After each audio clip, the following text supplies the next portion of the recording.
So రైతన్నలకి good news అని చెప్పేసి కూడా చెప్పుకోవచ్చు. కాంగ్రెస్ ప్రభుత్వం ఇచ్చిన మాట నిలబెట్టుకుంటుంది. ఆగస్ట్ 15 లోపు దాదాపుగా 2 లక్షల రుణమాఫీ ఏకకాలంలో చేస్తామన్నారు. దానికి సంబంధించిన గైడ్లైన్స్ కూడా రావడం అనేది జరిగింది. సో ఈ గైడ్లైన్స్ పైన ఇటు బీఆర్ఎస్ కావచ్చు, బీజేపీ నేతలు కూడా మండిపడుతున్నారు. గతంలో రేవంత్ రెడ్డి డిసెంబర్ 9 నాడు దానికన్నా ముందు 2 లక్షల రూపాయలు తెచ్చుకోండి, ప్రతి ఒక్క రైతులకు మేము రుణమాఫీ చేసామని చెప్పడం అనేది జరిగింది. బట్ ఇప్పుడు చూసుకున్నట్టయితే గైడ్లైన్స్కి గతంలో కాంగ్రెస్ రాకముందు చెప్పిన మాటలకి చాలా తేడా ఉందని చెప్పేసి ప్రతిపక్షాలు దాడి చేస్తున్నారు. బట్ అధికార పార్టీ మాత్రం అందరికీ న్యాయం చేసినాం అని చెప్పేసి కూడా చెప్తున్నారు. ఒకసారి రుణమాఫీ గైడ్లైన్స్ అనేది చూద్దాం. మరి ఈ కండిషన్ అప్లైకి మీరు ఓకేనా కాదా అనేది కూడా చెప్పండి. రేషన్ కార్డు ఉన్న వారికి రుణమాఫీ, రైతు కుటుంబం యూనిట్గా అమలు, ఫ్యామిలీలో మహిళలకు తొలి ప్రియారిటీ, నేరుగా లబ్ధిదారుల ఖాతాల్లోకి డిపాజిట్, రెన్యువల్ చేసుకున్న వారికి వర్తింపు, స్వల్పకాలిక పంట రుణాలకి అర్హత, సెల్ఫ్ హెల్ప్ గ్రూపుల రుణాలకు నో, నెలలోపు గ్రీవెన్స్ పరిష్కారానికి వెబ్సైట్ మార్గదర్శకాలు జారీ చేసిన రాష్ట్ర ప్రభుత్వం. అలాగే సో స్టేట్ వైడ్ సెలబ్రేషన్స్, శ్రావణ మాసం ఫస్ట్ వీక్లో రుణమాఫీ, ఈ సందర్భంగా వేడుకలకు సర్కార్ ప్లాన్, చరిత్రలో నిలిచిపోయేలా నిర్వహణ, చీఫ్ గెస్ట్గా రాహుల్ను పిలిచే అవకాశం అని చెప్పేసి కూడా అంటున్నారు.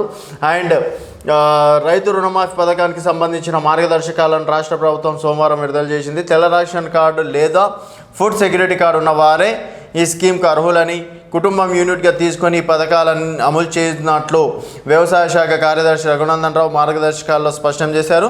స్వల్పకాలిక పంట రుణాలకు మాత్రమే ఇది వర్తిస్తుందని స్వయం సహాయక బృందాలు అంటే SHG, joint liability groups JLJ, Rythu Mitra groups RMG, LEC licensed eligibility కార్డుదారు రుణాలకు ఇది వర్తించదని పేర్కొన్నారు. సో ఈ కార్డులు అయితే ఎవరికైతే ఉంటుందో వాళ్ళకి మాత్రం లేదని చెప్పేసి కూడా చెప్పుకోవచ్చు. రుణాలకు ఇది వర్తించదని పేర్కొన్నారు. రైతులకు 12/12/2018 ఎప్పుడైతే బీఆర్ఎస్ ప్రభుత్వం ఏర్పడిన తర్వాత నుంచి 9/12/2023 వరకు మధ్యకాలంలో మంజూరైన దాదాపుగా 5 సంవత్సరాలు ఎవరైతే తీసుకున్నారో వాళ్ళకి అని చెప్పేసి కూడా అంటున్నారు. సో మొత్తానికి 5 ఏళ్ల కాల వ్యవధితో కట్ ఆఫ్ తేదీలో అప్పుల బాధ నుంచి విముక్తి, ఆగస్టు 15 నాటికి రైతు రుణమాఫీ చేస్తాం మంత్రి ఉత్తమ్ కుమార్ రెడ్డి. రైతు రుణమాఫీలో షరతులు ఎందుకు, రేషన్ కార్డు నిబంధన పెట్టి మాఫీ కొట్టే ప్రయత్నం, బీజేపీ నేత ఎలటి మహేశ్వర్. ఇన్నాళ్ళు మభ్యపెట్టి ఇప్పుడు ఆంక్షల ప్రతిపక్షాలు, రుణమాఫీకి ఆహార భద్రత కార్డు, PM కిషన్ ప్రామాణికం సరికాదు, మాజీ మంత్రి ఎమ్మెల్యే తన్నీరు హరీష్ రావు పేర్కొనడం అనేది జరిగింది. సో మొత్తానికి కాంగ్రెస్ ప్రభుత్వం అయితే అందరికీ ఏకకాలంలో రుణమాఫీ చేస్తామన్నాం, డెఫినెట్గా చేస్తామని చెప్పేసి కూడా చెప్తున్నారు. ఇంకా విపక్షాలు అంటే ఏదో ఒకటి అంటాయి కాబట్టి అది కామనే. సో స్టేట్ వైజ్ సెలబ్రేషన్స్కి కూడా సిద్ధం అని చెప్పేసి కూడా చెప్పుకోవచ్చు. శ్రావణ మాసం ఫస్ట్ వీక్లో రుణమాఫీ సందర్భంగా వేడుకలకు సర్కార్ ప్లాన్, చరిత్రలో నిలిచిపోయేలా నిర్వహణ, చీఫ్ గెస్ట్గా రాహుల్ని పిలిచే అవకాశం. అలాగే రుణమాఫీ రోజున రాష్ట్ర వ్యాప్తంగా భారీ ఎత్తున సంబరాలు చేసేందుకు ప్లాన్ చేస్తుంది. ఆ రోజున ACC నేత రాహుల్ గాంధీని ఆహ్వానించాలని యోచిస్తున్నట్లు సమాచారం. శ్రావణ మాసం ప్రారంభమైన వారంలోపు రుణమాఫీ చేసేందుకు ప్రభుత్వం సిద్ధమవుతుంది. ఆగస్టు 5న శ్రావణ మాసం ప్రారంభం కానుంది. ఆగస్టు 10వ తేదీ లోపు రుణమాఫీ చేసేందుకు సీఎం రేవంత్ సిద్ధంగా ఉన్నట్లు పార్టీ వర్గాల ద్వారా తెలిసింది. అలాగే రాహుల్ గాంధీ నేతృత్వంలో వేడుకలు సెలబ్రేషన్స్కి రాహుల్ గాంధీ చీఫ్ గెస్ట్గా పిలిచేందుకు PCC భావిస్తున్నట్టు తెలుస్తుంది. ఆయన అటెండ్ అయితే రుణమాఫీ ప్రోగ్రాంకు దేశవ్యాప్తంగా గుర్తింపు, ప్రచారం వస్తుందని ACC అంచనా వేసినట్లు సమాచారం. ఈ ప్రభావం త్వరలో అసెంబ్లీ ఎన్నికలు జరుగుతున్న మహారాష్ట్ర, జార్ఖండ్, హర్యానాలో పార్టీకి ఉపయోగపడుతుందని లెక్కలు వేస్తున్నారు. రుణమాఫీ జరిగే రోజున నిర్వహించే వేడుకలకు చీఫ్ గెస్ట్గా రాహుల్ను ఆహ్వానించేందుకు సీఎం రేవంత్ త్వరలో ఢిల్లీ వెళ్ళే అవకాశం ఉన్నట్లు సమాచారం. మరి దాదాపుగా ఇప్పటికైతే 11,000 కోట్లే ఉన్నాయి. అండ్ రుణమాఫీకి అయితే ఏకంగా 31 కోట్లు కావాలని చెప్పేసి కూడా గతంలో ప్రభుత్వ అధికారులు చెప్పడం అనేది కూడా జరిగింది. మరి 31 కోట్లు నిధులు రెడీ లేదా అనేది ఒకసారి చూసుకున్నట్టయితే రుణమాఫీకి సుమారు 31,000 కోట్లు అవసరమవుతాయని ప్రభుత్వం ఇప్పటికే లెక్కలు వేసింది.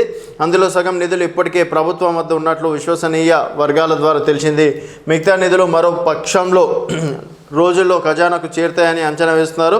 అయితే రుణమాఫీ ప్రక్రియ మొత్తం పూర్తయ్యేందుకు సుమారు పక్షం రోజులు నెల రోజుల సమయం తీసుకునే అవకాశం ఉంది. అధికారిక వర్గాల్లో చర్చ జరుగుతుంది. తొలి రోజు 2 ఎకరాల లోపు విస్తీర్ణం ఉన్న రైతులు, మర్నాడు 4 ఎకరాలు, ఆ మర్నాడు 5 ఎకరాలు, ఇలా విస్తీర్ణం ప్రకారం లక్షల రుణం వరకు మాఫీ చేయాలని ప్రభుత్వం ప్లాన్ చేసినట్టు కూడా సమాచారం. సో మొత్తానికి ఒకసారి మనం చూసుకున్నట్టయితే ఇప్పుడు వరకు దాదాపుగా అంటే మనకి ఎన్నికలకు ముందు నవంబర్లో రేవంత్ గారు ఏమన్నారంటే ప్రెస్ మీట్ చెప్పి, ఎవరైతే రుణమాఫీ కాలేదో లేకపోతే రుణమాఫీ అయిన వాళ్ళు వెంటనే వెళ్ళి 2 లక్షలు తెచ్చుకోండి, డెఫినెట్గా మేము వాళ్ళకి అందరికీ రుణమాఫీ చేస్తాం.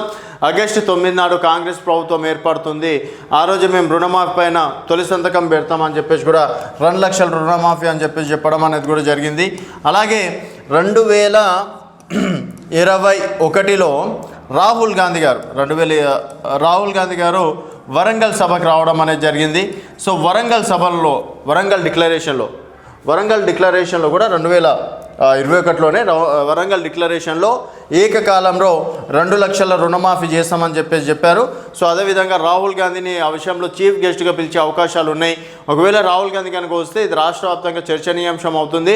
అలాగే త్వరలో జరగబోయేటువంటి జార్ఖండ్ కావచ్చు, మహారాష్ట్ర ఎన్నికలకు కూడా అక్కడ రైతులు ఎక్కువ మంది ఉంటారు మహారాష్ట్రలో, కాబట్టి మహారాష్ట్ర ఎన్నికలకి ఎఫెక్ట్ పడుతుందని చెప్పేసి కూడా ఏఐసిసి భావిస్తుంది. సో మొత్తానికి ఇప్పుడు చూసుకున్నట్టయితే 2024 ఆగస్టులో మొత్తానికి వీళ్ళు చెప్పినట్టు 2 లక్షల రుణమాఫీ చేస్తున్నారు. అయితే మరి ఇప్పటి వరకు అయితే దాదాపుగా 11,00,000 కోట్లు మాత్రమే ఉన్నాయి. తర్వాత ఇంకా మనకు కావాల్సింది 20,000 కోట్లు కావాలి. కాబట్టి సో ఈ విషయం పైన ఒక నెల రోజులు సమయం తీసుకునే అవకాశం ఉంది. అండ్ మరి ఇంతమందికి ఒకటేసారి కుదురుతుందా అంటే మొదటగా 2 ఎకరాల లోపు వాళ్ళకి మొదటగా ఇస్తారు. తర్వాత ఒక 2 రోజుల గ్యాప్ తర్వాత 5 ఎకరాల లోపు వాళ్ళకి ఒక రకంగా అంటే తర్వాత చేస్తున్నారు. తర్వాత 10 ఎకరాలు. సో ఈ విధంగా తర్వాత 20 ఎకరాలు అంతకు మించి.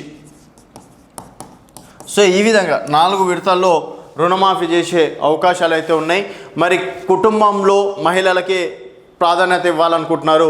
మరి మా కుటుంబం అంటే ఇప్పుడు ఎగ్జాంపుల్ అంటే ఇక్కడ మనకి ఇంకో విషయం దాని మీద అయితే ఇంకా క్లారిటీ రాలేదు. అదేం అంశం అంటే ఇప్పుడు కుటుంబంలో దాదాపుగా 5 మంది ఉంటారు పాత రేషన్ కార్డు ప్రకారం. తర్వాత 5 సంవత్సరాల్లో పెళ్ళిళ్ళు అయితే సో భూములు కూడా పంచే అవకాశాలు ఉంటాయి. కాబట్టి 2 అన్నదమ్ములను అనుకుందాం. సో ఈ అన్నదమ్ముళ్ళు కూడా ఒక్కొక్కరు 2 లక్షల రూపాయలు, ఈయన 2 లక్షల రూపాయలు. సో ఇక్కడ కుటుంబ పెద్ద మహిళ కావచ్చు. సో ఇక్కడ 2 లక్షల రూపాయలు.